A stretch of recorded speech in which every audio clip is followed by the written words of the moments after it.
हिमाचल प्रदेश की 3 विधानसभा सीटों पर हुए उपचुनाव में कांग्रेस ने 2 सीटों पर जीत हासिल की है, जबकि भारतीय जनता पार्टी को 1 सीट पर सफलता मिली है।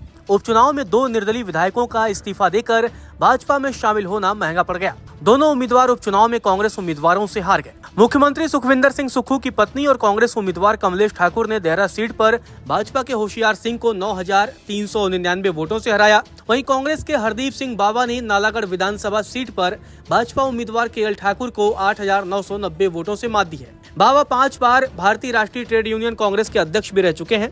हालांकि भाजपा के आशीष शर्मा हमीरपुर सीट से विधानसभा उपचुनाव जीतने में सफल रहे।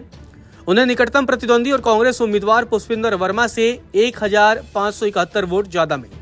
हिमाचल के चुनावी इतिहास में पहली बार पति पत्नी यानी मुख्यमंत्री सुखविंदर सिंह सुक्खू और कमलेश ठाकुर हिमाचल प्रदेश विधानसभा के सदस्य होंगे। पहली बार राज्य विधानसभा में एक भी निर्दलीय विधायक नहीं होगा। वहीं कांग्रेस की जीत को सीएम सुक्खू ने जनबल की जीत बताया है। उन्होंने कहा कि यह धनबल की हार है और जनबल की जीत है। मैं दावे के साथ कह सकता हूं, ये जनता की जीत है।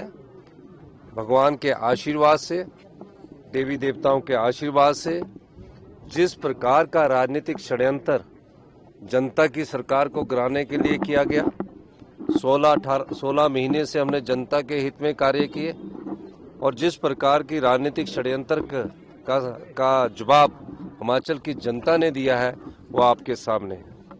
निश्चित तौर पर ये लोकतंत्र होता है। इसमें मतदाता वोट डालकर अपनी भावनाओं का प्रकट करता है और मतदाताओं ने अपनी भावनाओं का प्रकट किया। कुछ जगह एक विधानसभा क्षेत्र में कहीं ना कहीं रणनीति मतदाता ने वोट तो बहुत अधिक डाला है। बहुत कम वोटों से हम हमीरपुर में अभी पिछड़े हैं।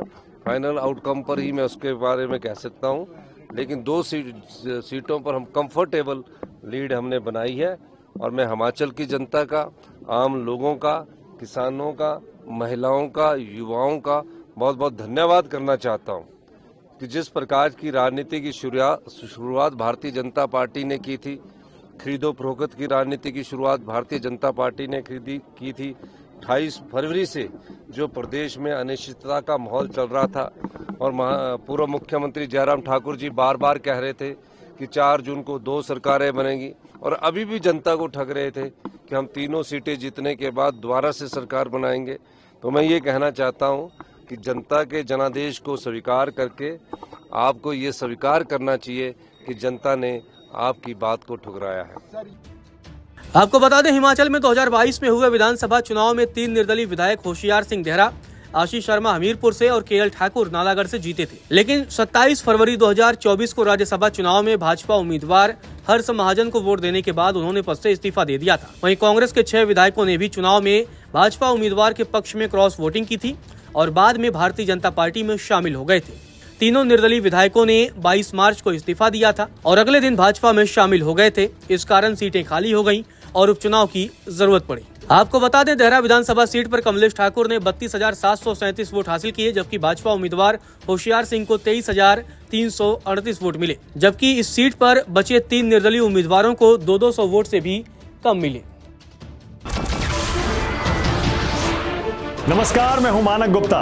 अगर आपको हमारा ये वीडियो पसंद आया हो तो इसे लाइक और शेयर जरूर करें और हाँ, हमें सब्सक्राइब और फॉलो करना ना भूलें ताकि आप देश और दुनिया की कोई खबर मिस ना करें। तो जुड़े रहिए हमारे साथ और देखते रहिए News 24।